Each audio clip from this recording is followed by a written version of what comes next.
कथनों पर विचार करें।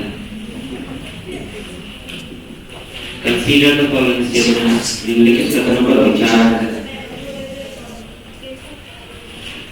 फर्स्ट,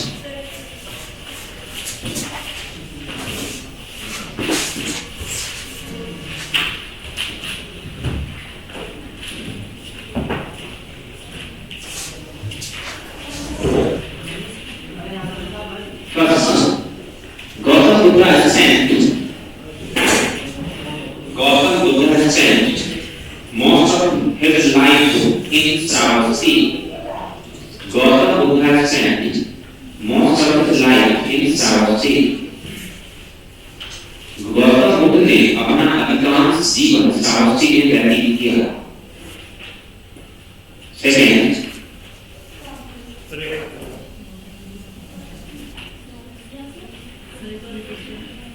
गौतम बुद्ध ने अपना अधिकांश समय सारावती में व्यतीत किया। Second, Buddha was called to Ujjain, but he did not go there.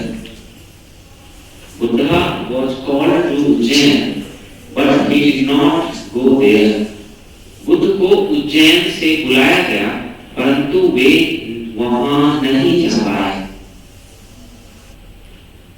Buddha को उज्जैन से बुलाया गया, परंतु वे वहां नहीं जा पाए। Third statement,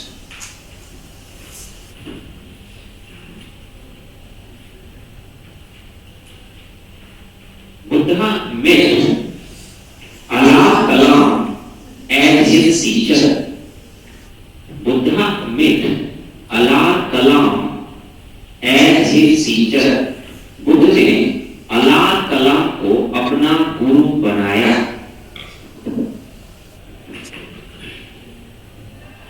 Choose correct statement. सत्य का कथन का चयन करें। A 1 and 2, B 2 and 3, C 1 and 3, and D 1 and 3. A 1 and 2, B 2 and 3, C 1 and 3, and D 1 2 and 3.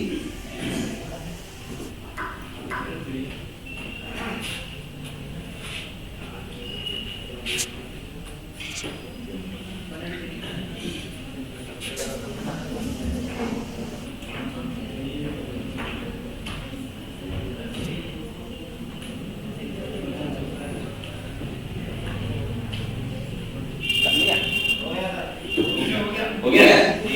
ठीक है। ए के समान ओके।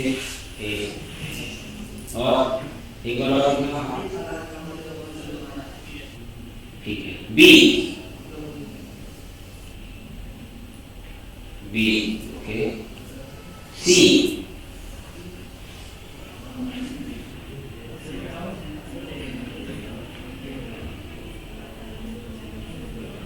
वाला थोड़ा ज्यादा कॉन्फिडेंस दिखता है। बी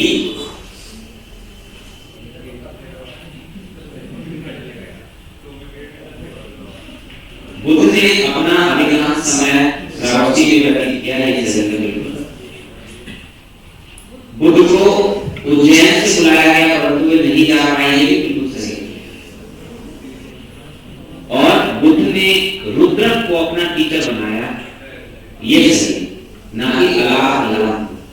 बुद्ध ने रुद्र को अपना टीचर बनाया। अल्लाह थे तो, लेकिन उनके टीचर नहीं। बुद्ध ने अल्लाह की जगह पर रुद्र को अपना टीचर है। कौन सा topic?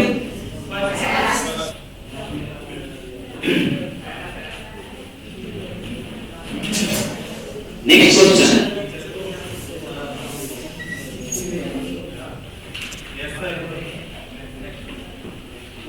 consider the following statements, निम्नलिखित कथनों पर विचार करें।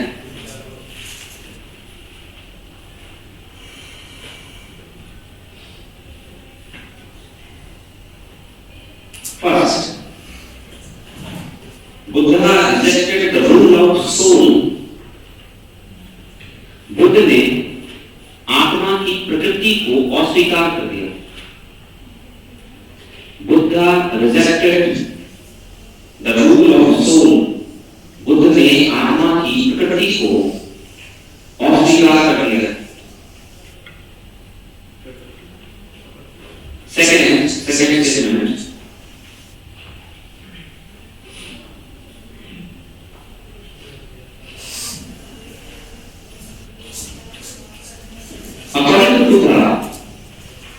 According to Buddha,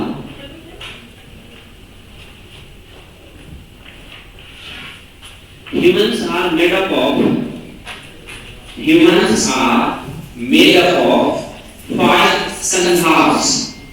Skand, S-K-N-D-H-E-S.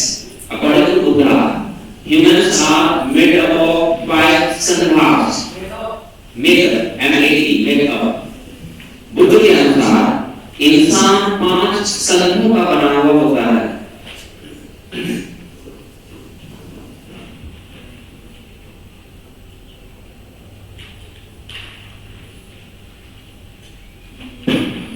Third statement. Before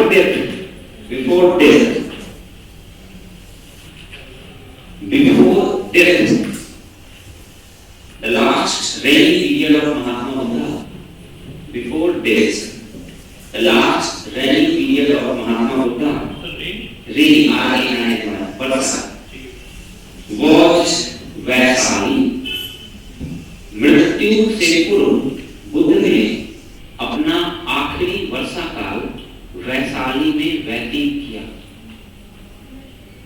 मृत्यु से पूर्व बुद्ध ने अपना आखिरी वर्षा काल वैशाली में व्यतीत किया.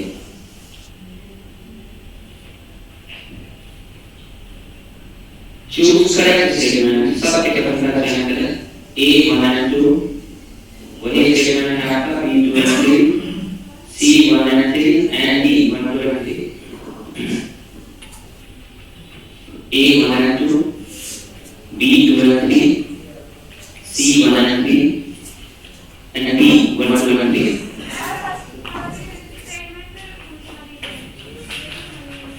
फर्स्ट स्टेटमेंट समझ में नहीं आया तो अभी बताना तो आंसर आ रहा है.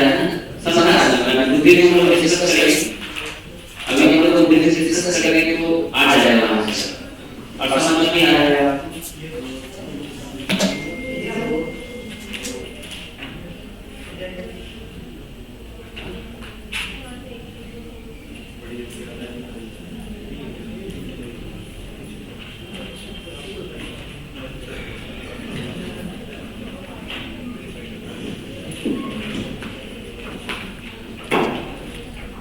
हो गया चलिए.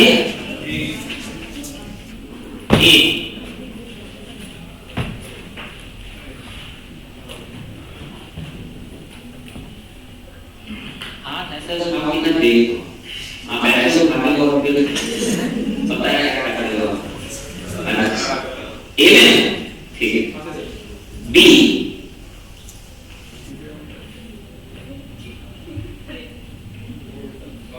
सी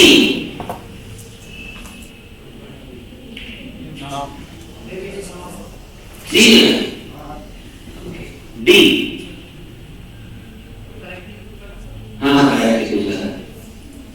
ठीक है.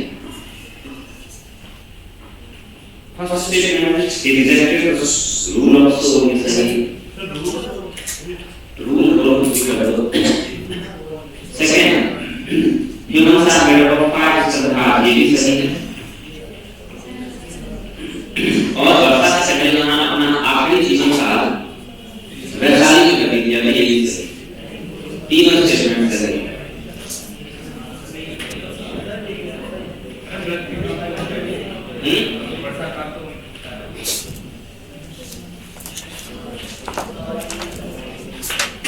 बहुत जल्दी पढ़ा बुद्धिज्म पढ़ा. देखो हम जो टॉपिक डिस्कस कर रहे हैं सही हैंडराइटिंग बहुत अच्छी. अभी जो आपने कॉलेज में डिस्कस पढ़ा के गए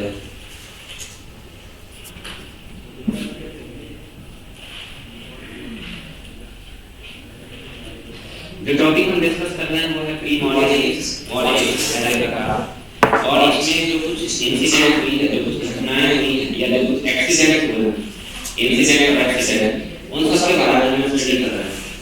हमारा जो पहला पार्ट हमने पहला जो एक्सीडेंट हमने डिस्कस किया वो था 16 महाजनपद, 16 महाजनपद। फिर उसके साथ हमने राजस्व मगध को डिस्कस किया। नेक्स्ट पार्ट जो हमारा था वो था Persian and Greek invasion, Persian and Macedonian invasion. ये सारे पार्ट हमने डिस्कस कर लिए। नेक्स्ट टॉपिक हमारा है वो है रिलीजियस मूवमेंट, धार्मिक आंदोलन, रिलीजियस मूवमेंट।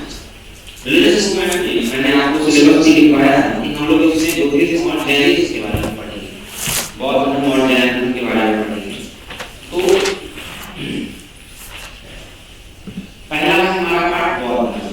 लेकिन सबसे पहले जो यहाँ पर इम्पोर्टेंट चीज वो ये है कि यहाँ पर रिलीजियस मूवमेंट हुए क्यों, है ना। ये बहुत कॉन्सेप्चुअल पार्ट है, ध्यान रखना है आपको। जो मैं अभी आपको से करूँगा उससे बहुत सारा क्वेश्चन एग्जाम में। और क्योंकि बुद्धिज्म जो है हमारा वो आपका आर्ट एंड कल्चर का भी पार्ट है, कि वो प्री और मिक्स दोनों के पॉइंट ऑफ व्यू से इंपॉर्टेंट है। प्री और मिक्स दोनों के लिए बुद्धिज्म की बहुत बड़ा हमारा संस्कृति का भी पार्ट है, कला संस्कृति का भी। तो कुछ इंपॉर्टेंट चीजें हैं कि आखिर इस समय रिलीजियस मूवमेंट वो क्यों है। तो रिलीजियस मूवमेंट को समझने के लिए हमें एक बार लेटर वैदिक पीरियड को थोड़ा सा प्रॉपर तरीके से एक्सप्लेन करना पड़ेगा। देखो मैं आपको कॉन्सेप्चुअल तरीके से एक्सप्लेन करता हूं। हमारे पास 4 पार्ट है। पहला हमारे पास है राजनीतिक इतिहास, राजनीतिक पॉलिटिकल,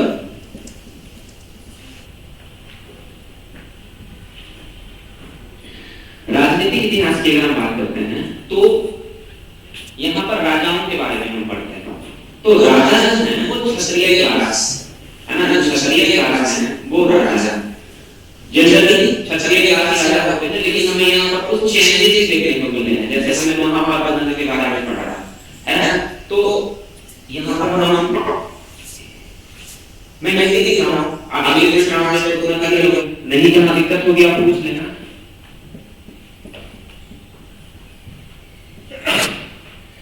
देखो इसमें कोई बहुत बड़ी प्रॉब्लम नहीं है ना। जो हमारा पॉलिटिकल पार्ट है उसमें कोई बहुत बड़ी प्रॉब्लम नहीं है।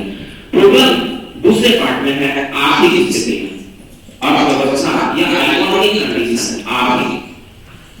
देखो अगर इस समय की इकोनॉमी की बात करते हैं हम, तो इस समय की इकोनॉमी में एक बहुत इंपॉर्टेंट चीज हो रही है, वो हो रहा है आयरन का यूज, लोहे का प्रयोग, आयरन का यूज।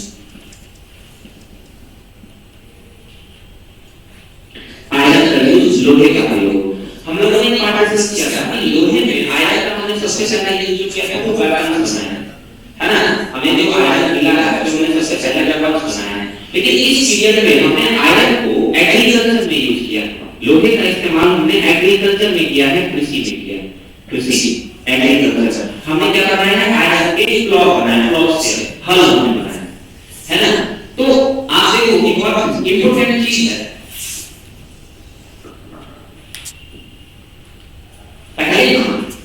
लकड़ी के कोई का यूज करते है ना। तो मान लो ये मिट्टी का लेवल है ना, ये मिट्टी का लेवल है। हम यहाँ पर अगर ब्लॉगिंग करेंगे, जुताई करेंगे, तो लकड़ी का हल जो होगा वो बहुत नीचे तक नहीं जाएगा है ना। लकड़ी का हल बहुत नीचे तक नहीं जाएगा। हम ब्लॉगिंग करते हैं, हम खेती में खेतों की जुताई नहीं करते हैं।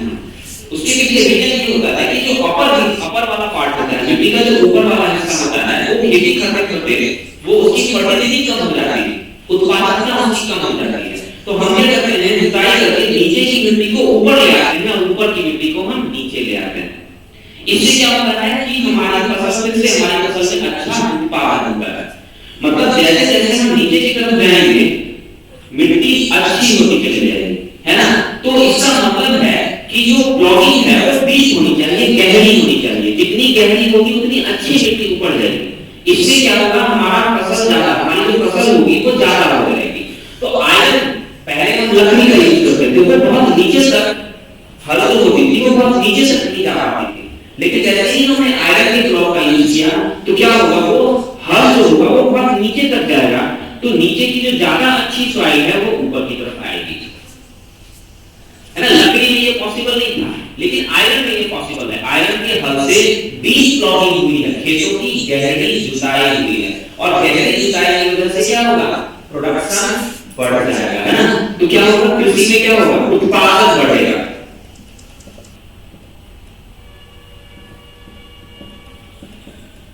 कृषि में उत्पादन बढ़ जाएगा, ठीक है, बढ़ेगा उत्पादन। इस समय बहुत इंपॉर्टेंट चीज है, उत्पादन का बढ़ना बहुत जरूरी है, तभी राज्य का विस्तार हो पाएगा। उत्पादन बढ़ रहा है, गंगा यमुना में पहले से बहुत ज्यादा फर्टाइल, गंगा यमुना वैली पहले से बहुत ज्यादा फर्टाइल।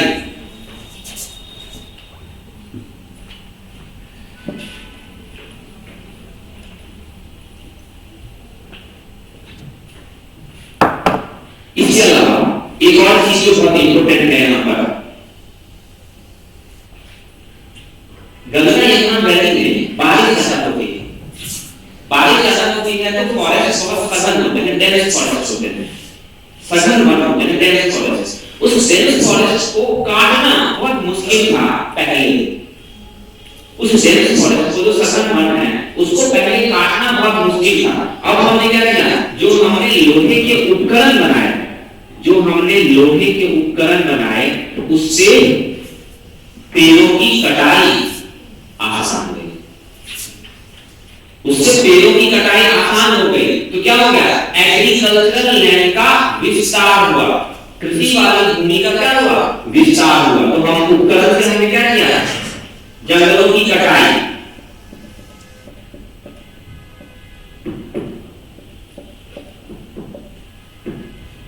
जंगलों की कटाई, फॉरेस्ट को हमने साफ किया, क्लीन किया, है ना। और फॉरेस्ट को क्लीन करने की वजह से क्या हुआ, कृषि भूमि का विस्तार, एग्रीकल्चरल लैंड का एक्सपेंशन, कृषि भूमि का विस्तार। एक सबसे इंटरेस्टिंग क्वेश्चन पूछे गए हैं, इनको समझना है अच्छी तरीके से, है ना। ये किसी एक बुक में पर्टिकुलर एक बुक में नहीं मिलते हैं आपको, तो इनको अच्छी तरह से समझना। लोहे का प्रयोग बहुत इंपॉर्टेंट है इस काल में, इस काल में जो हमने लोहे का इस्तेमाल किया है वो बहुत इंपॉर्टेंट। लोहे के प्रयोग की वजह से आर्थिक प्रगति हुई है, इकोनॉमिक प्रोग्रेस हुई है। कैसे, हमने उपकरण बनाए, उपकरण से हमने जंगलों की कटाई की, तो हमारा जो एग्रीकल्चरल लैंड था उसका एक्सटेंशन हो गया, ज्यादा लैंड पर हम खेती कर सकते थे, है ना। दूसरी चीज हमारी क्या हुई, हमने उससे डीप प्लॉटिंग करी, गहरी जुताई करी, गहरी जुताई, ये ध्यान रखना है, डीप प्लॉटिंग, डीप प्लॉटिंग हमने गहरी जुताई करी, गहरी जुताई की वजह से क्या हुआ, उत्पादन बढ़ गया, ठीक है।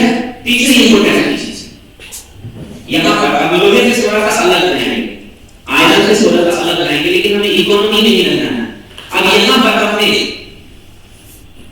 राइस प्लांटेशन एक नया मेथड डेवलप किया, चावल की खेती का एक नया तरीका हमने डेवलप किया, new method of rice plantation. चावल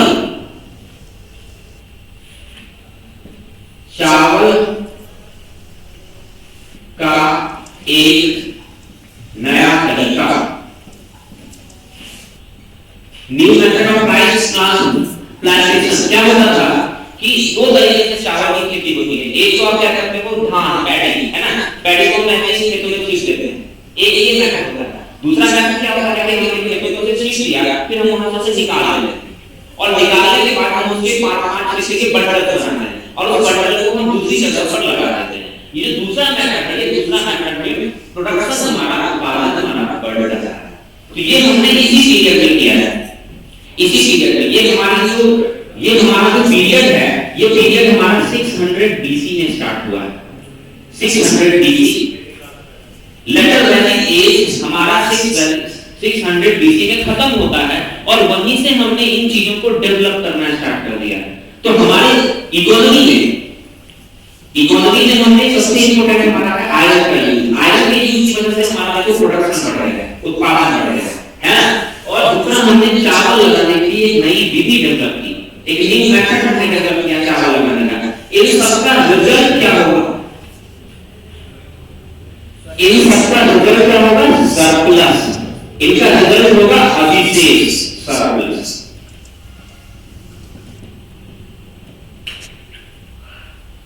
इनका रिजल्ट होगा सरप्लस।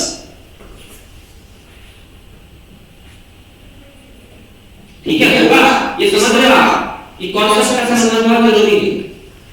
तो ये अधिशेष, अब अधिशेष का क्या होगा, सरप्लस का क्या होगा, सरप्लस के दो ग्रुप्स कंट्रोल करेंगे, दो ग्रुप होंगे वो सरप्लस से कंट्रोल करने का प्रयास करेंगे।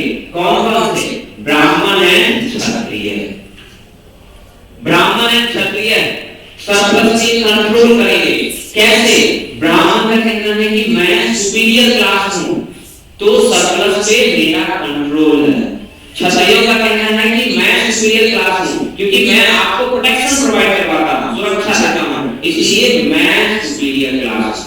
ब्राह्मणों का कहना है कि मैं ब्राह्मण के सबसे मेरा दादाजी के सबसे मेरा जन्म हुआ है तो मैं सुपीरियर क्लास।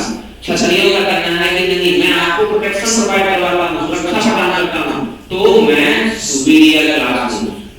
ये सुपीरियरिटी की बात क्यों होती है, हो रही है यहां सरप्लस पे कंट्रोल करने के लिए, है ना। तो ये सरप्लस पे कंट्रोल करने के लिए ब्राह्मण और क्षत्रिय के बीच में क्या होगा, ये कॉन्फ्लिक्ट होगा, ब्राह्मण एंड क्षत्रिय, ब्राह्मण और क्षत्रिय के बीच में एक कॉन्फ्लिक्ट क्रिएट होगा, एक संघर्ष उत्पन्न होगा, है ना। एक संघर्ष इंपॉर्टेंट पार्ट है ये, इसे समझना है बहुत।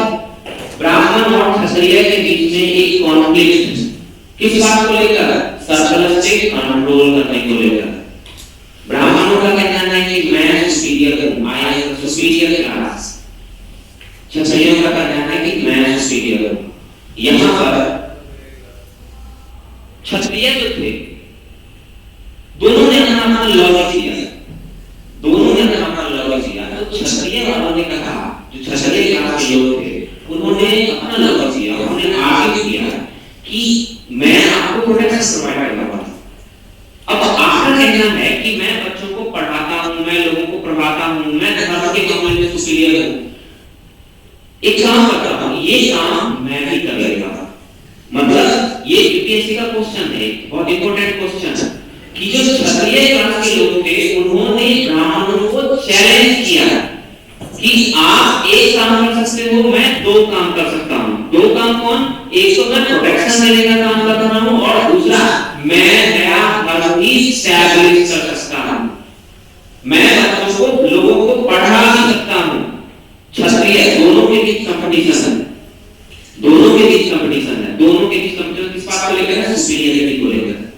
ब्राह्मणों का कहना है कि मैं धर्म को एक्सप्लेन करता हूं, मैं धर्म को एक्सप्लेन करता हूं, मैं टीचिंग करता हूं, मैं यज्ञ करता हूं या करवाता हूं, सो मैं सुपीरियर हूं। क्षत्रियों का कहना है कि काम करता हूं, है ना, मैं प्रोटेक्शन तो देता ही हूं, बाकी जो आप काम कर सकते हो वो काम मैं भी कर सकता हूं। तो क्षत्रियों ने ब्राह्मणों को चैलेंज किया और इसी चैलेंज का रिजल्ट है कि इस पीरियड में जितने भी रिलीजन एस्टैब्लिश हुए, जितने भी नए सेक्ट बने, उसमें से 99% के फाउंडर क्षत्रिय। ये स्टेटमेंट है यूपीएससी का, तीन स्टेटमेंट दो क्वेश्चन पूछे हैं कि ब्राह्मण और क्षत्रिय के बीच में क्या है, कॉन्फ्लिक्ट है। किस बात के लिए कॉन्फ्लिक्ट है, सरप्लस से कंट्रोल करने के लिए, अधिशेष पर नियंत्रण स्थापित करने के लिए एक कॉन्फ्लिक्ट है ब्राह्मण और क्षत्रियों के बीच में। जो सुपीरियर होगा वो सरप्लस पे कंट्रोल करेगा, जो सुपीरियर होगा वो सरप्लस पे कंट्रोल करेगा। ब्राह्मणों का कहना है कि मैं सुपीरियर हूं, उन्होंने अपना लॉजिक दिया। क्षत्रियों का कहना है कि काम करें, है ना, मैं अपना काम तो कर ही रहा हूं, मैं आपका वाला भी काम कर देता हूं, तो कौन सा सुपीरियर, मैं सुपीरियर हूं। क्षत्रियों ने उनको चैलेंज दिया सुपीरियरिटी के लिए और उन्होंने नए रिलीजन, नए सेक्ट एस्टैब्लिश किए। दिस इज द रीजन, ये वो कारण है जिसकी वजह से आप देखोगे कि इस समय में लगभग 100 नए सेक्ट एस्टैब्लिश हुए, 100 नए समुदाय की स्थापना हुई और उसमें से 99.9% के फाउंडर क्षत्रिय है ना। तो ये एक चीज हमें ध्यान रखना है इस लेवल पर कि ब्राह्मण और क्षत्रिय के बीच कॉन्फ्लिक्ट है और इस कॉन्फ्लिक्ट का एक रिजल्ट है एस्टैब्लिशमेंट ऑफ न्यू सेक्ट, नए संप्रदायों की स्थापना, नए संप्रदायों की स्थापना। और नए संप्रदाय आप देखोगे इस पीरियड में कितने हैं, काउंटलेस सेक्ट है यहां पर, अनगिनत संप्रदाय एस्टैब्लिश हुए यहाँ पर, जिसमें से दो आप देख लो, बुद्धिज्म के फाउंडर बुद्ध क्षत्रिय, जैनिज्म के फाउंडर महावीर, फाउंडर नहीं मतलब तीर्थंकर क्षत्रिय, और जैन धर्म वालों ने तो अपनी एक पूरी क्रोनोलॉजी दी है कि उससे जितने भी हुए हैं तीर्थंकराज, जितने भी हुए हैं सबके सब क्षत्रिय हैं, है ना। तो यहाँ पर ये चीज बहुत इंपॉर्टेंट है। क्लियर हुआ आपका ये ब्राह्मण क्षत्रिय कॉन्फ्लिक्ट प्रतिस्पर्धा? ओके,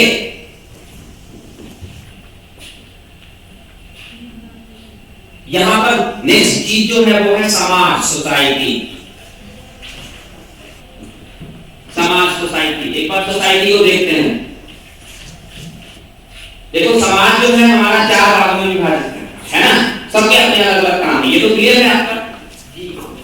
तो यहाँ पर हम चारों को लिख देते हैं, ब्राह्मण, क्षत्रिय, वैश्य और शूद्र। वही वैश्य, आप भावना को समझ लो, ठीक है। तो देखो एक चीज यहाँ पर बहुत इंपॉर्टेंट कॉन्सेप्ट मैं क्लियर कर रहा हूँ आपका, बहुत इंपॉर्टेंट कॉन्सेप्ट। देखो जो ब्राह्मण है ना, ब्राह्मण जो है उनका काम क्या है, टू चीज, या यज्ञ, यज्ञ करना, यज्ञ करवाना। अभी हमने लेटर वैली केस में डिस्कस किया था कि जो ब्राह्मण राजसूय यज्ञ करवाते थे उन्हें 2,60,000 2,40,000 गाय दान में दी जाती है ना। तो इसका रिजल्ट क्या हुआ कि कुछ ब्राह्मण बहुत रिच हुए। सारे लोग तो पढ़ना नहीं जानते हैं, सबको यज्ञ करना करवाना, पढ़ना पड़ता है, उसी तरह से सारे नहीं पढ़ पाते। भारतीय जो जनगणना पॉपुलेशन जो आप देख रहे हो, तो हमारे लिटरेसी रेट जो 2021 में 76% है, जो 2031 में बढ़ती हो जाएगी 89%, है ना। उसमें पता है आपको लिटरेसी की डेफिनेशन क्या है? अगर आपको अपना नाम लिखना आता है तो आप पढ़े लिखे हो, इसी वजह से आपने मैक्सिमम उड़क है ना। तो पढ़ना वाला मुश्किल काम सबसे पॉसिबल नहीं हो पाता, क्योंकि उन्हें लगता है कि सबसे टफ काम ही नहीं। तो यहाँ पर क्या है कि ब्राह्मण, कुछ ब्राह्मण एजुकेटेड हैं, so those Brahmins are educated, they became rich. जो ब्राह्मण शिक्षित हैं वो बहुत धनी हो गए। तो एक कॉन्सेप्ट यहाँ पर देखो, जो ब्राह्मण बहुत शिक्षित हैं, मैक्सिमम 10 to 15% ब्राह्मण एजुकेटेड थे, वो बहुत रिच हो गए। बाकी जो 85% ब्राह्मण, आपने कभी ऐसे फील किया होगा, आपका कोई पड़ोसी है ना, आपका कोई पड़ोसी अगर मर्सिडीज खरीद के लिए है ना, तो जहाँ सामान्य हमारी जो अभिव्यक्ति होती है, रिएक्शन जो होता है, वो ये होता है किसी तरह इसको हार्म करें, है ना, किसी तरह हार्म करते हैं। फिर आपने शीशे में थोड़ा सा स्क्रैच, गाड़ी में थोड़ा सा स्क्रैच, उसके ऊपर जो लोगो है ना, लोगो नोट से फेंक दिया, तो हमारा रिएक्शन इस तरह से होता है। तो हम बेचारे जल भूल जाते हैं कि वो कैसे खरीद सकता है, कहाँ डाटा डाला उसने, है ना। कुछ 1-2% ऐसे होते हैं सोचते चलो मैं भी कमाऊंगा, कभी मैं भी खरीद सकता हूँ। तो यहाँ पर क्या है कि कुछ ब्राह्मण जो है वो बहुत रिच हो गए, कुछ ब्राह्मण बहुत रिच हो गए, बाकी सबके सब पुअर है। अब बाकी सबके सब जो पुअर ब्राह्मण हैं उनके दिमाग में बहुत गुस्सा है ना। अब क्या करें, कोई सॉल्यूशन ना दिख रहा है, पढ़ तो सकते नहीं है ना, पढ़ना पॉसिबल नहीं है क्योंकि वो बहुत टफ काम है। तो वो क्या होंगे, वो फॉलोअर बन जाएंगे बुद्धिज्म के। इसलिए इनिशियल स्टेज में बौद्ध धर्म के सबसे ज्यादा फॉलोअर ब्राह्मण। क्यों बुद्धिज्म के फॉलोअर क्यों बन जाएंगे? इसलिए बन जाएंगे कि बुद्धिज्म में ये कहा गया है कि आपको वेल्थ कलेक्ट नहीं करनी है, आपको वेल्थ संपत्ति आपको कलेक्ट नहीं करनी है, संपत्ति आपको जमा नहीं करनी है। तो उन्होंने सोचा उस जगह जाकर कुछ सेटिस्फैक्शन तो मिलेगी, है ना। तो इस वजह से ये फिर यूपीएससी का क्वेश्चन है कि बुद्धिज्म के स्टार्टिंग पीरियड में उसके ज्यादा फॉलोअर ब्राह्मण्स थे कैसे? तो वो ब्राह्मण्स जो उस सिस्टम में रिच नहीं बन पाए थे, वो बुद्धिज्म की तरफ अट्रैक्ट हुए, क्योंकि वहां पर प्रॉपर्टी कलेक्ट करना या संपत्ति जमा करने को गलत माना गया है। तो ये बौद्ध धर्म वाले जो हैं इन्होंने इन्हें अट्रैक्ट किया तो ये सब क्या है, चले गए उधर, फॉलोअर बन गए। क्लियर? ब्राह्मण्स, क्वेश्चन क्या है कि मैक्सिमम फॉलोअर्स बौद्ध धर्म जब एस्टैब्लिश हुआ है उस समय मैक्सिमम फॉलोअर्स ब्राह्मण्स कैसे, बिकॉज ऑफ दिस रीजन। ठीक है, नेक्स्ट क्षत्रिय। क्षत्रिय तो क्षत्रिय तो फॉलोअर बनेगी, उनके तो भावना है ना। हम तो वर्षों से हम तो जाति के नाम पे वोट डालते रहे, आज भी वही काम कर रहे हैं ना। तो हमारे बाप दादा ने अगर धर्म स्थापित किया तो हम तो उसी कंपनी में जाएंगे भाई, है ना। क्षत्रिय फॉलोअर बन रहे हैं, ये बहुत बड़ा रीजन है। बुद्धिज्म के इतने फॉलोअर अचानक कैसे बन गए, बौद्ध धर्म के इतने फॉलोअर कैसे बन गए। बौद्ध धर्म ने उस समय की सोसाइटी में जो प्रॉब्लम्स थी उसका उन्होंने सॉल्यूशन दिया। उस समय के समाज में जो समस्याएं थी उन समस्याओं का उन्होंने एक समाधान दिया, उन्होंने एक सॉल्यूशन दिया। यही रीजन है कि बुद्धिज्म का इतना ये भी एक कारण है कि बुद्धिज्म का इतना ज्यादा प्रसार हुआ। और जैनिज्म का क्यों नहीं हुआ ये भी हम डिस्कस करेंगे। क्षत्रिय, अब देखो वैश्य या वैश्य जो भी है, वर्ड आप भावनाओं को समझ लो ना मैं क्या कहना चाह रहा हूं। अब देखो, अकॉर्डिंग टू वैदिक रूल, वैदिक नियम के अनुसार वैसे जो है उनका काम क्या है, उनका काम है agriculture, animal husbandry, industry and trade and commerce, वाणिज्य और व्यापार। ये वैसे जो है उनका ये काम। और वो वैसे क्लास जो है वही प्रोडक्शन करते हैं, जो आप उधर अलिजेस देख रहे हो, सरप्लस, वो सरप्लस क्रिएट करने का काम वैसे करते हैं। अब वो ऐसा सोच रहे हैं कि हमने ही सरप्लस जनरेट किया और हमारे ही सरप्लस पे ये सारे अपना तांडव कर रहे हैं, है ना। और हमारा ही सोसाइटी में थर्ड स्थान है। तो सोशल जो ऑर्डर है, उस सोशल ऑर्डर में जो उनकी प्लेस है, जो उनकी जगह थी, उस जगह से वो डिससैटिस्फाइड थे, उस जगह से वो असंतुष्ट थे। तो असंतुष्ट जो होंगे वो कहीं तो कहीं जाएंगे, तो वो कहां है,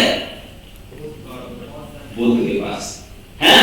तो जो हमारे वैसे क्लास के लोग हैं, वो वैसे क्लास के लोग सोशल ऑर्डर से, मैं सबके पीछे यहाँ पर रीजन बता रहा हूँ, कौन कौन क्यों डिससैटिस्फाइड है और क्यों गया है यहाँ, कैसे गया है, यही चीज मैं यहाँ पर आपको बता रहा हूँ। तो वैसे क्लास के जो लोग हैं वो सोशल ऑर्डर में, सोशल ऑर्डर से डिससैटिस्फाइड है, असंतुष्ट है। सामाजिक जो क्रम है, जो सामाजिक क्रम है, उस सामाजिक क्रम से वो असंतुष्ट है। जहां पे सॉल्यूशन मिलेगा वो हम जाएंगे बुद्धिज्म की तरफ। अब यहाँ पर बुद्धिज्म और जैनिज्म दोनों हैं, तो लोग मैक्सिमम बुद्धिज्म की तरफ क्यों गए, क्योंकि लोग सॉफ्ट चीजों की तरफ ज्यादा अट्रैक्ट होते हैं। जैनिज्म थोड़ा सा हार्ड था, है ना, बुद्धिज्म थोड़ा सा सॉफ्ट है। बुद्धिज्म में मीडियम मार्ग की बात की गई है, मध्यम मार्ग की बात की गई है, वो हम आगे पढ़ेंगे। इस वजह से जो लोग यहाँ से शिफ्ट होकर कहीं और जा रहे हैं वो बुद्धिज्म की तरफ जा रहे हैं। जैनिज्म की तरफ भी जाएंगे लोग, लेकिन ज्यादा बुद्धिज्म की तरफ जा रहे हैं। इसके बाद हमारा है next fourth class, super class. ये भी सोशल ऑर्डर से डिससैटिस्फाइड है ना, ये भी सामाजिक जो क्रम है उस सामाजिक क्रम से असंतुष्ट है। बुद्धिज्म समाज के अलग अलग वर्गों के लोगों ने, different classes of the society accepted Buddhism because of different reasons. अलग अलग समाज के अलग अलग वर्गों ने अलग अलग कारणों से बौद्ध धर्म को अपनाया। ब्राह्मणों ने क्यों अपनाया, क्षत्रियों ने क्यों अपनाया, वैश्य जो थे उन्होंने क्यों अपनाया, और सुपर क्लास के जो लोग थे उन्होंने क्यों अपनाया। क्लियर? ठीक। नेक्स्ट है हमारा धर्म, रिलीजन।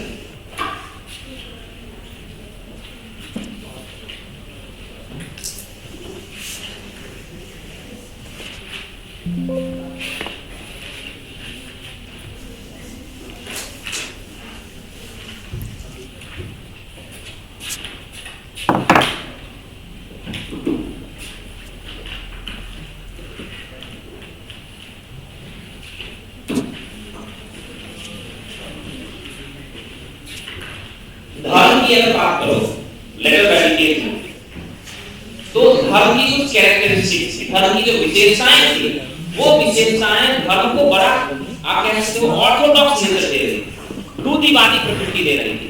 विशेषताओं में क्या क्या धर्म में, तो यज्ञ यज्ञ है ना,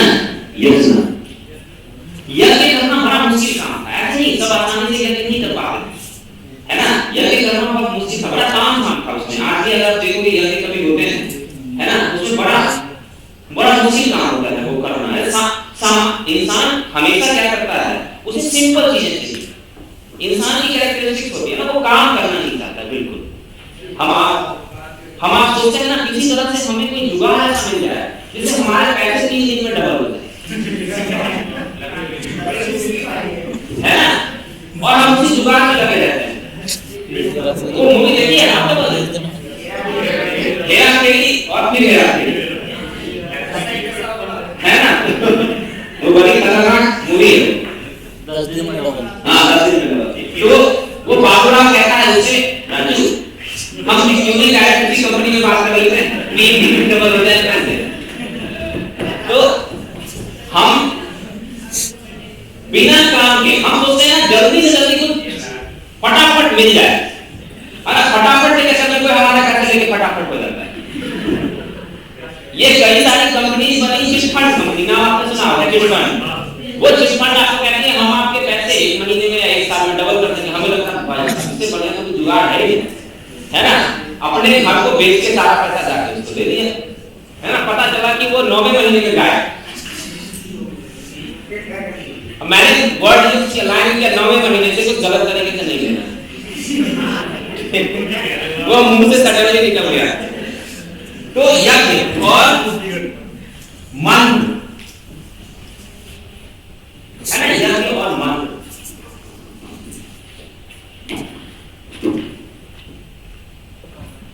सैक्रिफाइस, पशु बलि,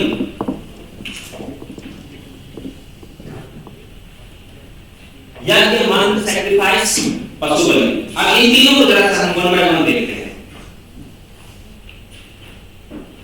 देखो यज्ञ करना बहुत टफ है, बहुत मुश्किल है, सामान्य इंसान नहीं कर सकता है,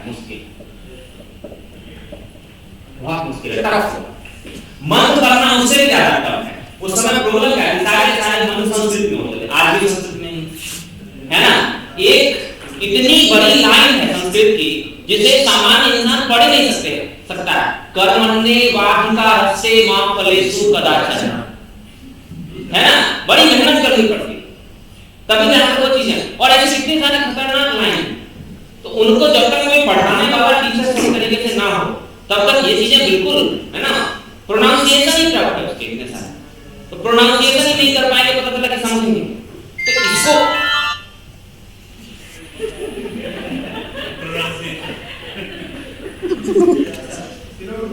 आज एक बहुत इंपॉर्टेंट चीज है कि अभी आपने भी सोचा होगा संस्कृत जो लैंग्वेज है वो खत्म होता जा रहा है हमारा, है ना। हमारे यहाँ से भारत में से दुनिया में अलग अलग देशों में संस्कृत को लेकर अलग अलग उन्होंने सेंटर एस्टैब्लिश किए थे। जर्मनी में संस्कृत को लेकर स्टडी हो रही है, ब्रिटेन में संस्कृत को लेकर स्टडी हो रही है। हमारे यहाँ संस्कृत लैंग्वेज बिल्कुल विलुप्त होती जा रही है। उसके पीछे सबसे बड़ा रीजन यही है कि वो बहुत क्लिष्ट है, बहुत टफ है, और अगर वो बहुत टफ है तो सामान्य इंसान उसे पढ़ ही नहीं सकता है आसानी से। और हमारी जो क्वालिटी सामान्य काम करना नहीं चाहता, है ना। संस्कृत लैंग्वेज हमारे लिए बहुत टफ हो गई और इससे वो चीजें खत्म होती जा रही है। जब तक उसके अंदर कोई रिफॉर्म नहीं होगा, कुछ पर्टिकुलर क्लास के लोग जो हैं वही संस्कृत पढ़ पाते हैं, 2, 4, 5%। आज भारत में अगर आप काउंट करके देखो तो 5% लोग ही संस्कृत नहीं पढ़ पाएंगे। इस तरफ ध्यान देना चाहिए सरकारों को, है ना, कि कहीं ऐसा ना हो कि 10, 15, 20 या 50 सालों के बाद संस्कृत खत्म, हमें याद भी नहीं रहेगा हमारी अगली जनरेशन को संस्कृत जैसा कुछ वर्ड भी होता है। वो तो हमारे स्कूलों की वजह से संस्कृत थोड़ा सा जिंदा है कि स्कूल में बस किसी खास पर्टिकुलर क्लास में 5-6 क्लास में संस्कृत पढ़ाया जाती है थोड़ी देर। राम गच्छति राम जाता, इतना ही हम पढ़ सकते हैं, है ना, हाँ इतना ही हम पढ़ सकते हैं। तो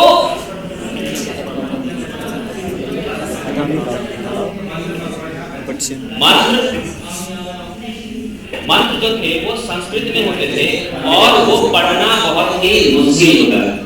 ठीक है, हम यहाँ डिस्कस कर रहे हैं वही बात कि लोग यहाँ से क्यों शिफ्ट करेंगे बुद्धिज्म की तरफ, लोग यहाँ से बुद्धिज्म की तरफ कैसे शिफ्ट कर रहे हैं,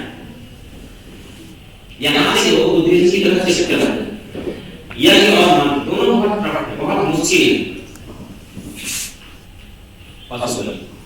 देखो बहुत इंपॉर्टेंट है, यूपीएससी का क्वेश्चन है। हमारे यहाँ पर जो यज्ञ होते थे उसमें एक कॉन्सेप्ट हमने डेवलप किया, पशु बलि, सैक्रिफाइस, है ना, जिसमें लाखों की संख्या में पशुओं को मारा जाता है। जबकि उस समय की जो डिमांड थी, उस समय एग्रीकल्चरल सोसाइटी डेवलप हो रही थी, कृषि वाला समाज डेवलप हो रहा था, जिसमें डिमांड क्या थी, बैलों की नीड थी कृषि थी ना। उस समय ट्रैक्टर को हमने इन्वेंट नहीं किया था, ट्रैक्टर को हमने इन्वेंट नहीं किया था, तो खेतों की जुताई कैसे होगी, बैलों की मदद से होगी। कुछ मोटे तगड़े लोगों को हमने लगा दिया, तो कभी समाज में कुछ मोटे तगड़े लोग होते हैं, उनमें हमने इधर बांध के लगा भाई है ना।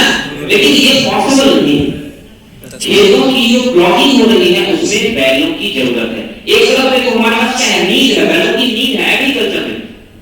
दूसरी तरफ उसी बैल को हम सैक्रिफाइस के रूप में यूज कर रहे हैं, यज्ञ में बलि दे रहे हैं। तो किसकी बिक्री होगी, जो हमारी नीड होती है उसकी बिक्री हो जाती है। तो वे लोग जो एग्रीकल्चर या उस सोसाइटी को सपोर्ट करते थे वे मूव कर रहे हैं, वो मूव कर जाएंगे यहाँ से वहां की तरफ। और आगे जाकर आप देखोगे कि वैदिक रिलीजन में भी पशु बलि, ह्यूमन सैक्रिफाइस को बैन करना पड़ेगा। आज भी भारत में कुछ समाज ऐसे हैं जो बलि देकर बहुत फख्र फील करते हैं, है ना। आज उनको बैल बलि देने के लिए नहीं मिलते तो बकरी की बलि दे देते हैं। बहुत बड़ा हिस्सा है। अभी ब्रिटिश पीरियड में तो हम इंसानों की बलि दे देते थे, है ना। हमारे यहाँ विभिन्न प्रकार की प्रजातियां पाई भारत में, है ना। सबके अलग अलग संस्कार, अलग अलग सिस्टम है, पता नहीं कहां से डेवलप कर लिया है ये सब चीजें हमने। तो जो भी है पशु बलि, सैक्रिफाइस, एनिमल सैक्रिफाइस, जो टाइम की डिमांड को फुलफिल नहीं कर पा रही है, क्योंकि टाइम की डिमांड क्या है, एग्रीकल्चर। और एग्रीकल्चर में हमें बैल को लाखों लाख बैल को अगर हम मार देंगे सैक्रिफाइस के रूप में तो क्या होगी, हमारी जो इकोनॉमी होगी वो बिल्कुल अभी इकोनॉमी ग्रो करना शुरू हो रही है, ग्रोइंग इकोनॉमी है हमारी। और उसी ग्रोइंग इकोनॉमी में अगर हम पैर नीचे की तरफ खींच लें धर्म, है ना, तो धर्म जो है हमारा जो रिलीजन है उसमें बहुत प्रॉब्लम थी इस समय में। लेटर वैदिक एज में धर्म की ये प्रॉब्लम थी, यज्ञ, मंत्र एंड एनिमल सैक्रिफाइस, पशु बलि। और ये जो प्रॉब्लम क्रिएट कर रही है, लोग सॉल्यूशन की तरफ देख रहे हैं। सॉल्यूशन में कहां मिल रहा है, बुद्धिज्म की तरफ, जहां पर धर्म को बिल्कुल सिंपल बनाया गया है, सामान्य बनाया गया है, जिसमें किसी यज्ञ की जरूरत नहीं है, किसी मंत्र की जरूरत नहीं है और किसी पशु बलि की नीड नहीं है। तो हम आसान चीजों की तरफ अट्रैक्ट होते हैं। और उधर बुद्ध ने हमें क्या दिखाया, आजा भाई आजा, इधर बहुत आसान सिस्टम है, इधर तुझे इतने सारे लोटे हैं नहीं भाई, आसानी से आप, बुद्ध ने दिखाया कि हम हमें क्या करना है, आपको आप बहुत दुखी हो, है ना। अब बुद्ध ने कहा हमें आप बहुत दुखी हो, एक काम करो हमारे शरण में आ जाओ, बुद्धम शरणं गच्छामि, बुद्ध की शरण में आ जाओ, हम आपको इन सब विनाशान भांगेनी मोक्ष प्रोवाइड कराएंगे। हमने कहा भाई साहब ये तो बड़ा महान काम है, बुद्ध ने तो हमारे लिए बहुत बड़ा काम किया। हमने क्या किया,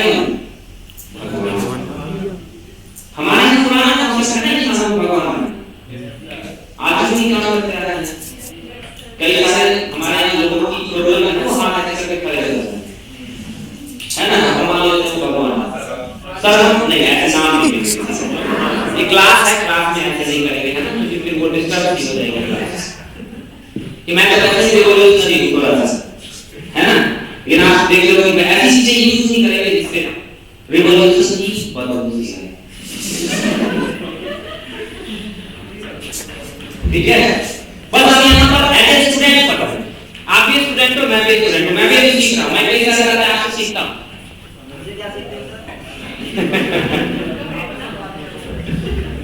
बात कर तुक्का रहेगा। तो लेटर वैदिक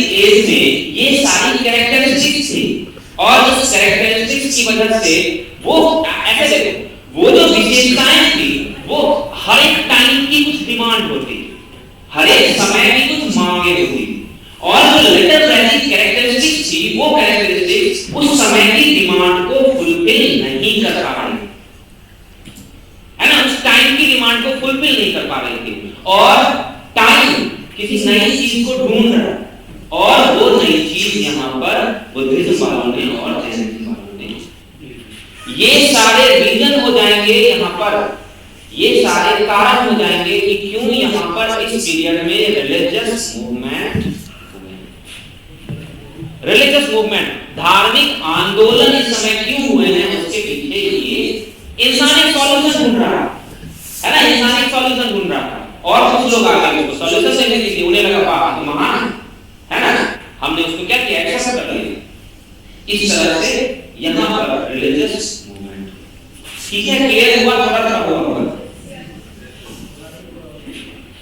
ऐसे मत करो, फिर थोड़ी सी वो कहीं और दिमाग चला, ठीक है, ऐसे में थोड़ा बुद्धि इधर उधर चली जाती है, हम अच्छा ठीक है। अब हमारा नेक्स्ट जो टॉपिक स्टार्ट होता है वो है बुद्धिज्म, जो हमें करना है, क्योंकि हम रीजन ढूंढ रहे थे क्यों इस समय क्यों मूवमेंट हुए, तो यहाँ पर हमारा आ जाता है बुद्धिज्म। तो बुद्धिज्म के बारे में थोड़ी बहुत बातें जो हम साथ साथ डिस्कस कर लेंगे। बुद्ध के पालक थे क्या ना, तो सुदर्शन, आप पढ़ते थे तो साथ बोलता रहता, मगर आपको याद है तो ठीक है, याद नहीं है लिख डालो, सुदर्शन तो लिख दो,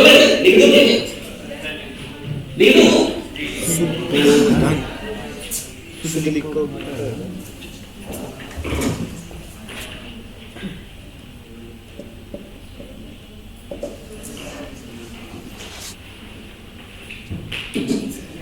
और क्या महामाया, यही ना। अच्छा, बुद्ध के पास कहां पे आ जाते हैं, कपिलवस्तु लिखते चलो थोड़ा, मैं धीरे हो जाऊंगा थोड़ा। फादर का नाम लिख लिया, मदर का नाम लिख लिया होगा, कपिलवस्तु के आ जाते हैं महामाया। अब जब बुद्ध वहां छोटे थे तो उनकी मदर की डेथ हो गई, है ना, तो उनको केयर किसने किया था, उनकी मौसी से, प्रजापति गौतमी, प्रजापति गौतमी।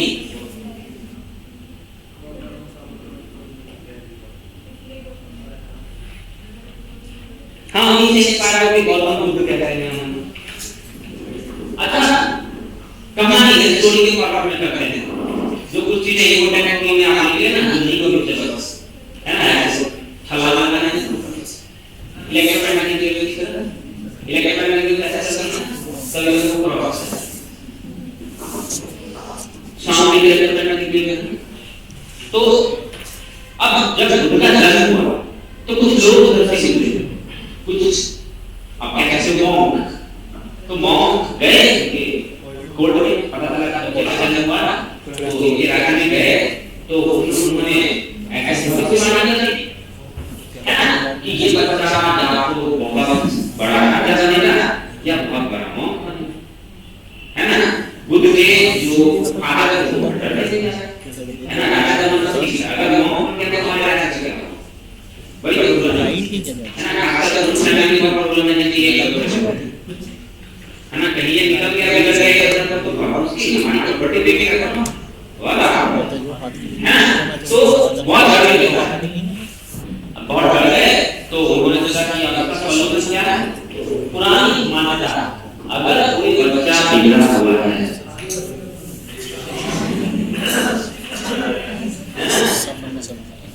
तो उनकी बहुत कम एज में, एट द एज ऑफ 16 वर्ष की उम्र में उनकी शादी हो, किससे हुई, यशोधरा।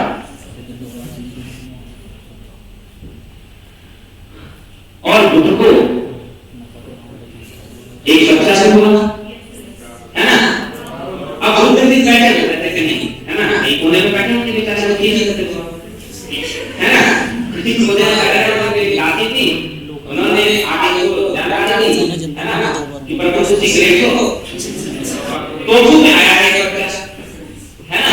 तो उन्होंने सोचा कि उन्होंने एक बच्चा आया, तो इन्होंने बुद्ध ने सोचा कि आ गया राहु, क्योंकि वो बुद्ध अपने मारने वाला रुका, तो उन्होंने बोला आ गया राहु, तो पहले से सुन लिया कि उन्होंने नाम रखा राहुल, है ना? तो उस बच्चे का काम हो गया राहुल, है ना? अब राहुल हो गया। अब बेचारे तो ये तो कहानी तो यही है, दुखी रहते हैं ना, कहानी इस बात के दुखी रहते हैं, ऐसे कहीं ध्यान में बैठे रहते थे। तो एक दिन वो राज्य में ऐसे घूम रहे थे कहीं, तो 4 इंसिडेंट उनकी लाइफ से हुई, 4 घटनाएं जो उन्होंने ऑर्डर में अरेंज किया। एक बूढ़ा व्यक्ति, ओल्ड एज पर्सन, एक बीमार व्यक्ति, डिजीज पर्सन, एक डेड बॉडी, मरा हुआ व्यक्ति, और एक साधु। 4, एक बूढ़ा, ये यूपीएससी का क्वेश्चन नहीं, एक बूढ़ा ओल्ड एज, एक बीमार डिजीज, एक मरा हुआ डेड, और एक मौत। अब उन्होंने सोचा कि बाकी जो 3 हैं उसमें इंसान बड़ा दुखी सा रहता है ना? बूढ़ा है तो बूढ़ा का तो बड़ा दुख हमारा, है ना? अगर वो बीमार है और भी ज्यादा छोटी-छोटी बीमारियां बड़ी बड़ा सर में पेट दर्द, फिसल पेट दर्द है ना, दुखी कर करके पता ही नहीं होगा आपको। हाँ, अगर वो मर गया तो वो तो चला गया और वो भी, है ना? और उन्होंने देखा कि ये 3 कंडीशन है उसमें हमें दुख मिलती, लेकिन जो 4th है से साधु, वो बड़ा खुश है ना? तो वो कंफ्यूज हो गया, ऐसा है क्या, ऐसा हुआ कैसे अचानक, या ऐसी कौन सी कंडीशन है, ऐसी कौन सी बात है कि मैक्सिमम लोग दुखी रहते हैं, लेकिन जो साधु है वो बड़ा खुश है। तो कुछ तो भी खुली हुई होगी, अच्छा घर से जाना है ना, ये घर से बड़ा लोचा है, हाँ जाना है। एक दिन रात को चुपके से एट द एज ऑफ 29 निकल गए, है ना? निकल गए घर से, एक रात का बैठे, एक घोड़ा नाम होगा, क्या नाम था? हाँ ऐसा नाम यार चेतक करते हैं, क्या नाम? कंधर, एक घोड़ा हॉर्स कंधर, और एक हॉर्स राइडर भी चलना, तो हॉर्स कंधर कई बार यूपीएससी में या पीपीएस में को समझना, यूपीएससी में नहीं आता है क्वेश्चन, है ना? क्योंकि घोड़े का क्या नाम,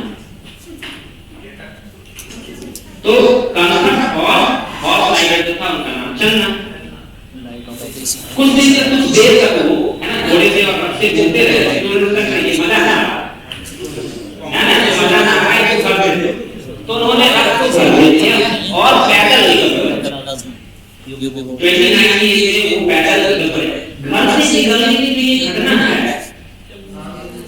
महाविनिश्रमण, महाविनिश्रमण मतलब उन्होंने घर को छोड़ा, उस इतनी जगह को कहते हैं महा, निकलोगे ऐसे में ना वहां समझ नहीं आता, ऐसे करो, ठीक है, महाविनिश्रमण।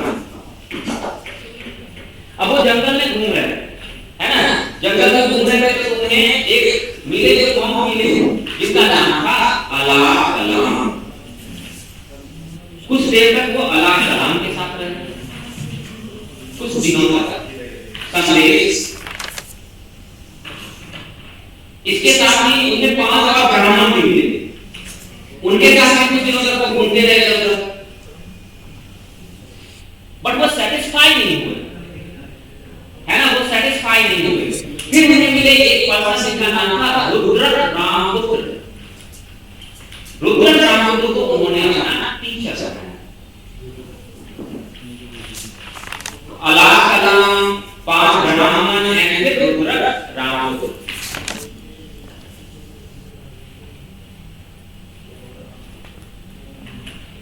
रुद्र रामपुत्र को टीचर बनाया। रुद्र रामपुत्र बड़े विद्वान थे, स्कॉलर, उनको वेद ब्राह्मण आराधना में सब युवाओं को अच्छा खासा ज्ञान, तो उन्होंने उस दुख के अंदर के बारे में बताया। फिर कुछ तक उन्होंने रेगुलर कामों के साथ स्टडी की, फिर वो आगे चले और फिर वो मतलब बिहार वाली जो जगह है जहाँ पर आज मॉडर्न बिहार है, वहाँ पर एक जगह है गया, जिसे हम आज बोध गया कहते हैं। वहाँ पर एक ग्राम है, विलेज है, उरुवेला विलेज, उरुवेला।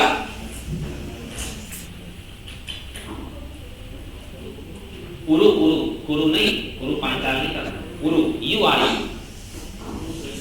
और एक रिवर भी थी उधर कोई, निरंजना, निरंजना नदी, और एक ट्री भी था उधर कोने में, people tree, people, people tree की क्वालिटी पता है? बिल्कुल सही बताया, बिल्कुल सही बताया। तो नहीं, पीपल ट्री, तो Bodh Gaya, Gaya Uruvela village, Niranjana river and peepal tree के नीचे बैठ गए।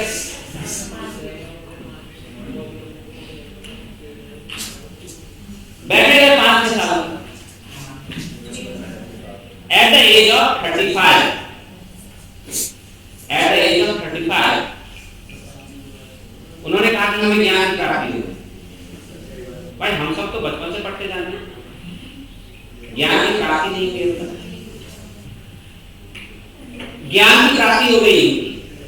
वो ज्ञान क्या है उनकी, है ना, इस बात को उन्होंने समझा और उन्होंने कहा कि हमारे जो जीवन है वो बड़ा दुखों से भरा हुआ है, बेकार शिक्षा होने लगी, सीरियसली मैं कहता हूं, है ना।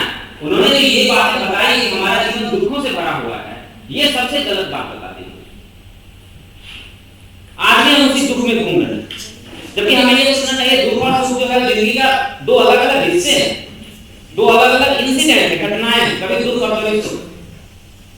लेकिन उन्होंने कहा कि इंसान पूरी जिंदगी दुखी ही रहता है, और उन्होंने कहा कि रीजन ऑफ सॉरो, इस दुख का जो कारण है वो है डिजायर, इच्छा। यही उनका ज्ञान, यही उनका ज्ञान था कि हम पूरी लाइफ दुखी रहते हैं और दुखी होने का कारण हमारी इच्छाएं। अब एक चीज बहुत इंपॉर्टेंट है, अगर आपकी लाइफ से इच्छाओं को बाहर निकाल दिया जाए, आप क्या, कुछ नहीं, जीरो। इच्छाएं अगर नहीं होंगी तो आज एलोन मस्क ये कह रहे हैं कि मैं मार्स पे एक कॉलोनी बनाऊंगा। एलोन मस्क का नाम सुना है? मैं मार्स पे एक कॉलोनी बनाऊंगा। वो किस चीज का रिजल्ट है? इच्छाओं का रिजल्ट। अगर इच्छाएं ना हो तो इंसान जंगलों में मस्त अपना रहेगा, फल फूल खाएगा, सीरियसली कोई प्रॉब्लम नहीं। जो भी है हम सिर्फ बुद्ध की बातों को यहाँ पर डिस्कस कर रहे हैं कि बुद्ध ने कहा कि there is sorrow everywhere in our life, हमारे जीवन में चारों तरफ दुख ही दुख है, and reason of sorrow is desire। कोई लेना बच गए क्योंकि हम अपनी इच्छाओं को छोड़ नहीं पाए। हाँ, ये तरीका। तो आगे चलते हैं, हम इस चीज को यहीं पे नहीं रुकते हैं, आगे चलते हैं। अब बुद्ध वहां से बुद्ध ने सोचा कि अब ये ज्ञान जो मुझे मिला उसको हम सारे लोगों तक पहुंचाएंगे। फिर वहां से आगे वो वाराणसी, सारनाथ। सारनाथ का एक और नाम था Rishipattan. Another name of Sarnath is Rishipattan. लिख लो।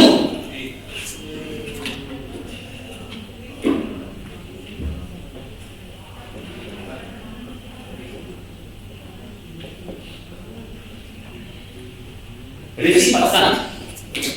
अब यहाँ पर उन्हें वही 5 ब्राह्मण मिले, है ना। यहाँ पर एक बहुत इंपॉर्टेंट चीज ये है कि ब्राह्मणों को घुसाया गया बीच में, है ना। ब्राह्मणों के ऊपर क्षत्रियों की सुपरमेसी दिखाने के लिए कि जब वो लौटते हुए आ रहे थे वही 5 ब्राह्मण मिले, है ना। ये बुद्धिज्म को थोड़ा सा एक्सटेंड करने के लिए इस कॉन्सेप्ट को वहां पर डाला गया, जो उस समय का कॉन्सेप्ट था ब्राह्मण क्षत्रिय कॉन्फ्लिक्ट। उसमें क्षत्रियों की सुपरमेसी दिखानी थी, तो उस सुपरमेसी को दिखाने के लिए यहाँ पर वही कॉन्सेप्ट आया कि वही 5 ब्राह्मण इन्हें मिले जिनको इन्होंने अपना पहला उपदेश दिया और वही इनके पहले 5 फॉलोअर बने। इस 5 ब्राह्मण का नाम याद रखना जरूरी नहीं है। इस इंसिडेंट को कहते हैं धर्म चक्र परिवर्तन। धर्म चक्र परिवर्तन, धर्म चक्र परिवर्तन वो इंसिडेंट है, वो घटना है जिसमें बुद्ध ने पहली प्रीचिंग करी थी, पहला उपदेश दिया था 5 ब्राह्मण।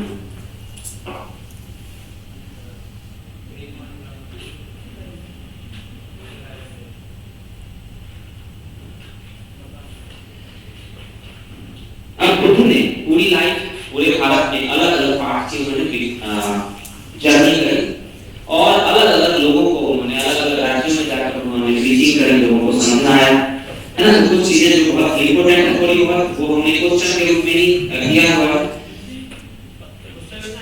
नहीं क्वेश्चन नहीं लिखना है, मतलब मैं कुछ पॉइंट्स आपको यहाँ पर इंपॉर्टेंट पॉइंट्स जैसा हमने डिस्कस किया था, उन्होंने अपनी लाइफ का सबसे ज्यादा समय साउथी में, है ना, साउथी में उन्होंने बिताया था और उन्हें उज्जैन से इनवाइट किया गया था पर वो उज्जैन जा नहीं पाए, है ना। एंड उज्जैन के कोई राजा होंगे जिन्होंने इनवाइट किया होगा, उन्हें वो जा नहीं पाए, उनका नाम तो नहीं है।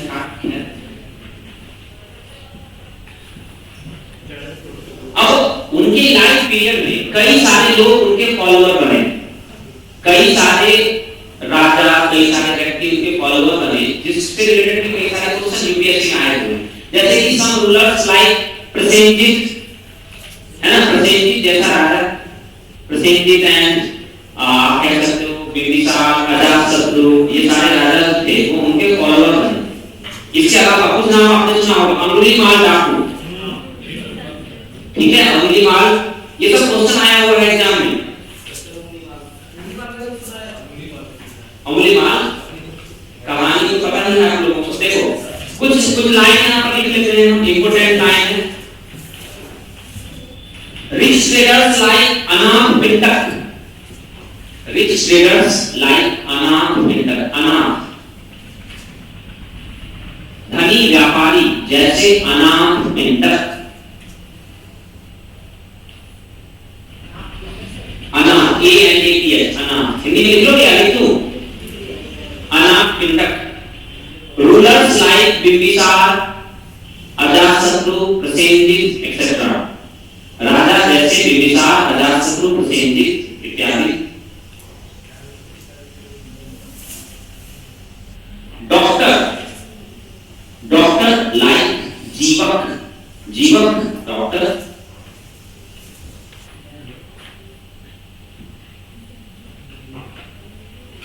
डकैत लाइक अंगुलीमाल, अंगुलीमाल जैसा डकैत।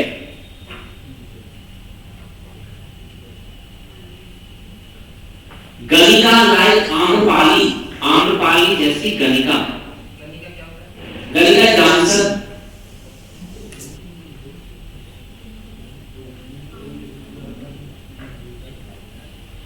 आर्टिस्ट लाइक चंदू, चंदू जैसा कलाकार।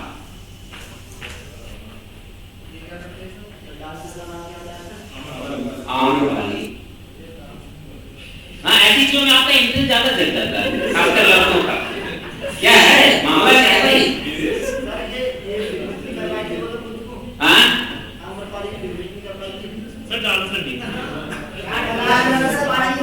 देखो एक चीज देखो, बेकार की चीजों में उलझना अच्छी बात नहीं होती है ना, तो जो टॉपिक है उसको पढ़ लेते हैं।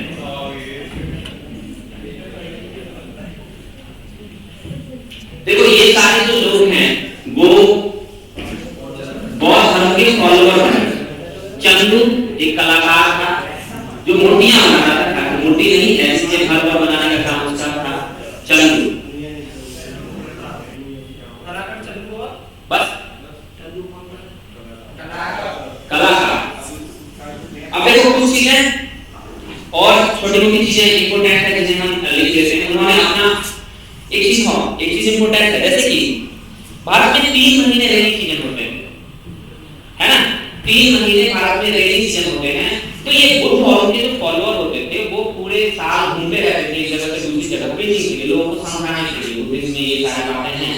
लेकिन 3 महीने भारत में वर्षा का सीजन, रेनी सीजन होता है, जहां पर वो एक जगह पर स्टे करते है ना, तो एक जगह पर 3 महीने के लिए स्टे करते थे। इस पीरियड को कहते थे वर्ष, VASS। 3 महीने का जो रेनी सीजन है VASS, वर्ष।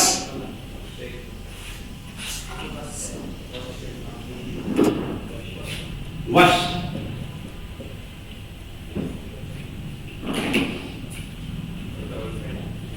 VASS, वर्ष।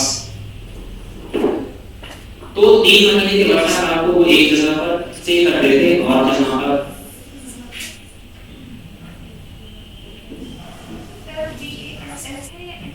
VASS, वर्ष। तब उनके रेनी सीजन के लिए, वर्षा काल के लिए अलग-अलग लोगों ने अलग-अलग व्यवस्था की थी। जैसे बिंबिसार ने उनके लिए बेलवन और जेतवन, देखो रेनी सीजन में उनको रुकना है ना, तो जो उस समय इंपोर्टेंट जो लोग होते थे, जो रिच पर्सन होते थे, उनके लिए रेस्ट हाउस बनवाते है ना, विश्राम गृह। क्योंकि अभी वो कॉन्सेप्ट डेवलप नहीं हुआ है कि हम पहाड़ को काटकर खेत बनवाएं, वो मॉडर्न एज में आया हमारा। अभी हम क्या करेंगे, अभी उनको लकड़ी या इस तरह की चीजों का घर बना के उनको रहने के लिए देंगे। तो बिंबिसार जो था उसने 2 रेस्ट हाउस बनवाए थे, बेलवन और जेतवन। BELWAN,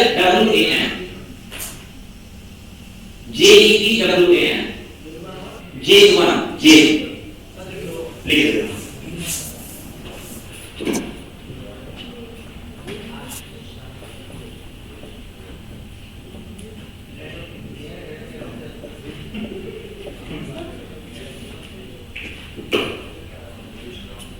विश्राम rest house for 3 months of वर्ष पीरियड, 3 महीने के वर्षा काल के लिए रेस्ट हाउस, 3 महीने के वर्षा काल के लिए रेस्ट हाउस।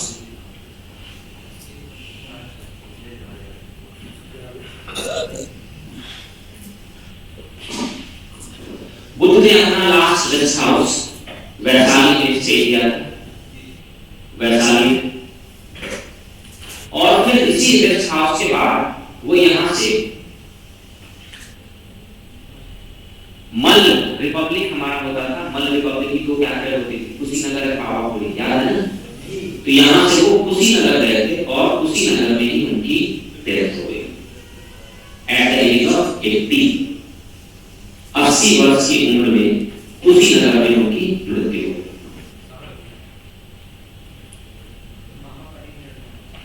इस इंसिडेंट को हम कहते हैं महापरिनिर्वाण। This incident is called महापरिनिर्वाण।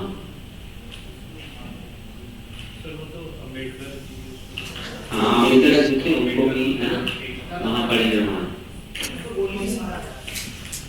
नहीं, ऐसे नहीं बोलते किसी का।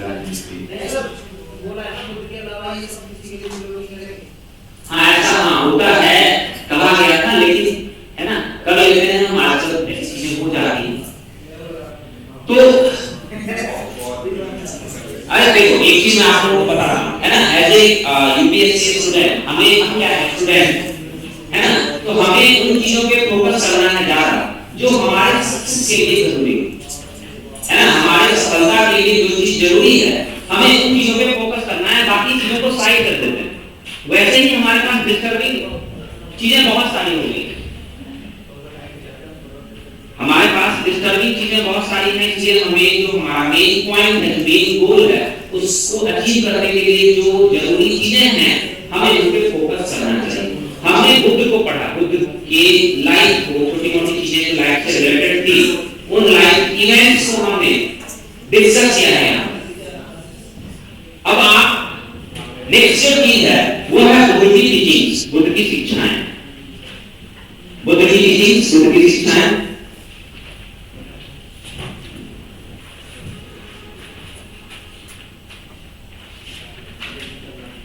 देखो, उस समय का जो डिस्प्यूट था, है ना, उस समय का जो डिस्प्यूट था वो 3 चीजों को लेकर था। अच्छी तरह से समझ लो, ये सब प्री और मेन सभी भी आपके पास क्वेश्चन के फॉर्मेट में आ सकता है। 3 चीजों को लेकर डिस्प्यूट था। पहला जो पार्ट था वो था गॉड, भगवान। पहला जो पार्ट था वो था गॉड, भगवान। 3 चीजों को लेकर डिस्प्यूट है उस समय। पहला पार्ट है भगवान, भगवान है या नहीं, गॉड का एग्जिस्टेंस है या नहीं। तो ये क्वेश्चन बुद्ध के सामने नहीं आया। बुद्ध से किसी ने पूछा कि है ना, आपको क्या लगता है कि गॉड का एग्जिस्टेंस है या नहीं, तो बुद्ध ने इस बात को डिनाई कर दिया, है ना। बुद्ध ने कहा कि हमारे पास डिस्कस करने के लिए, आपको बताया, हमारे पास डिस्कस करने के लिए कई सारे पॉइंट्स हैं, तो हम इस बात में क्यों उलझे हुए हैं कि भगवान का एग्जिस्टेंस है या नहीं। मतलब आप ऐसे कह सकते हो कि बुद्ध ने इस बात को डिनाई कर दिया, उस बात को डिस्कस करने से ही उन्होंने मना कर दिया कि we have so many works, हमारे पास बहुत सारे कार्य हैं, हमें उनको करना है, भगवान के बारे में डिस्कस करने का कोई मैटर नहीं। गॉड, आप देखोगे कि हम तीनों को एक साथ रख के एक बार डिस्कस करेंगे, वैदिक रिलीजन, बुद्धिज्म और जैनिज्म। हम जब जैनिज्म को डिस्कस करेंगे तो वहां पर उनके भगवान को लेकर क्या कॉन्सेप्ट है, ये बहुत इंपॉर्टेंट है, और ये सब क्वेश्चन पूछा गया है एग्जाम में। तो गॉड को लेकर कॉन्सेप्ट क्या है, यूपीएससी ने क्वेश्चन के रूप में पूछा हुआ है कि बुद्ध ने इस बात को डिनाई कर दिया कि हमें इस बात को डिस्कस ही नहीं करना है कि गॉड है या नहीं। झगड़े का बहुत बड़ा इशू कल भी आज भगवान, गॉड। दूसरी चीज सोल, आत्मा। एक्चुअली क्या था कि मैं बहुत सारी चीजें थोड़ा सा रैडिकल तरीके से नहीं बता रहा हूं।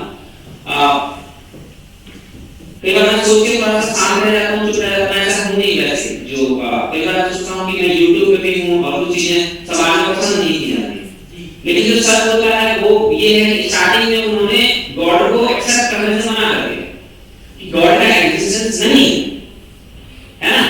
स्टार्टिंग में उन्होंने मना कर दिया, डिनाई कर दिया बिल्कुल गॉड का एग्जिस्टेंस नहीं है। लेकिन जब बार-बार इस तरह के क्वेश्चन आने लगे, बार-बार इस तरह के क्वेश्चन आने लगे, तो उनका ये स्टेटमेंट था कि we have lot of works, हमारे पास बहुत सारे कार्य हैं, हमें पहले उन्हें करना है, इस बात को डिस्कस करेंगे कि गॉड का एग्जिस्टेंस है या कॉन्सेप्ट ये। दूसरी चीज सोल, आत्मा। आत्मा वैदिक रिलीजन की बात करते हैं तो हमने पढ़ा है वहां पर कि हमारे पास वैदिक रिलीजन में आत्मा का, सोल का कॉन्सेप्ट है। बुद्धिज्म ने कहा कि सोल जैसी कोई चीज नहीं होती, आत्मा नहीं है, सोल नहीं, आत्मा नहीं। तीसरी चीज है कर्म एंड रीबर्थ, कर्म और पुनर्जन्म। कर्म और पुनर्जन्म, तो कर्म और पुनर्जन्म का एग्जिस्टेंस है इन बुद्धिज्म। बौद्ध धर्म में कर्म और पुनर्जन्म की मान्यता है। 3 लड़ाई के 3 मुद्दे थे उस समय, 3 सबसे बड़े मुद्दे थे। भगवान है या नहीं, पहला गॉड है या नहीं। उन्होंने कहा कि छोड़ो यार, धर्म में पढ़ना नहीं, भगवान है या नहीं, आपको तो सोचना है, सोचो। सेकंड सोल, सोल नहीं, आत्मा नहीं। तीसरा कर्म एंड रीबर्थ, कर्म और पुनर्जन्म है। तो फिर किसी ने क्वेश्चन पूछा कि अगर सोल नहीं है, अगर आत्मा नहीं है, तो रीबर्थ कैसे, पुनर्जन्म कैसे होगा, है ना। क्योंकि हमने वैदिक रिलीजन में क्या पढ़ा है, आत्मा एक वर्ष को छोड़कर दूसरे वर्ष पहले हमारा रीबर्थ होता है, पुनर्जन्म होता है। आत्मा निकलती है और कहीं और किसी और को पहले चली जाती है ना। जब वहां सोल नहीं है तो रीबर्थ कैसे है। और उन्होंने उनका कहना है कि कर्म के अकॉर्डिंग ही हमारा रीबर्थ होता है, कर्म के अनुसार ही हमारा पुनर्जन्म होता है। तो उन्होंने कहा कि ये जो यूनिवर्स है, ये जो दुनिया है, वो अपने नियमों से, मतलब यूनिवर्स का एक रूल, ये भी ध्यान रखना है। यूपीएससी का क्वेश्चन है कि ये जो यूनिवर्स है, ये जो विश्व है, इस विश्व को का क्रिएटर कौन? अगर भगवान नहीं है तो इस विश्व को कौन क्रिएट करता है और इस विश्व को कौन चलाता है, इस यूनिवर्स को कौन चलाता है? तो उनका कहना है कि ये विश्व का क्रिएट होना और इस विश्व का चलाया जाना एक नेचुरल प्रोसेस, प्राकृतिक घटना है। इस दुनिया का जन्म होना और इस दुनिया को जन्म, हमने कहा ब्रह्मा ने सबको जन्म दिया और विष्णु क्या करते हैं, उसे चलाते हैं, पालनहार विष्णु। और शिव क्या है, डिस्ट्रॉयर, शिव क्या करते हैं, खत्म करते हैं। ये वैदिक रिलीजन में ये कॉन्सेप्ट है। बुद्धिज्म में जब भगवान है ही नहीं तो ये यूनिवर्स कैसे बना? तो उनका कहना है कि यूनिवर्स का बनना एक प्राकृतिक प्रक्रिया है, नेचुरल प्रोसेस। हमने पढ़ा साइंस में बिग बैंग है ना, पता नहीं उन्होंने पहले कैसे बिग बैंग पढ़ लिया। तो उनका कहना है कि ये यूनिवर्स का बनना और ये यूनिवर्स का चलना एक नेचुरल प्रोसेस, प्राकृतिक घटना है। और इस प्राकृतिक घटना में किसी का कोई इंटरफेरेंस नहीं है, किसी का कोई हस्तक्षेप नहीं है। ये देखो क्वेश्चन यूपीएससी, इस दुनिया को बनाने भगवान है या है नहीं, या हमें घर में नहीं पढ़ना। देखिए इसी से बुद्ध की कंट्रोवर्सी डेवलप होती है, हम भगवान के बारे में डिस्कस नहीं कर पा रहे। तो भगवान है या नहीं है छोड़ दो, लेकिन इस दुनिया के बारे में क्वेश्चन आया हमारे पास, किसने बनाया, कौन चला रहा है? ये दुनिया को किसी ने बनाया नहीं है, ये प्राकृतिक नियमों से चलती है, नेचुरल लॉ से, ठीक है। और उसी नेचुरल लॉ के अकॉर्डिंग इस यूनिवर्स फॉर्मेशन हुआ है ना, उस नेचुरल लॉ के अकॉर्डिंग यूनिवर्स का फॉर्मेशन हुआ। और यूनिवर्स का फॉर्मेशन हुआ तो उसमें जीवों की भी रचना, जीवों की भी रचना, क्रिएशन हुआ, क्रिएशन हुआ हम जैसे जीवों का। और जब एक बार हम जैसे जीवों का क्रिएशन हो चुका है ड्यू टू नेचुरल प्रोसेस या अकॉर्डिंग टू नेचुरल प्रोसेस, प्राकृतिक नियमों के अनुसार अगर हमारा क्रिएशन हो रहा है तो हम कर्म और रिवर्स के साइकिल में आ गए। आपका एक बार क्रिएशन हो गया है ना, आपका एक बार जन्म हो गया तो आप मरोगे, फिर दोबारा जन्म लोगे। दोबारा जन्म लेने के लिए क्या जरूरी है, कर्म।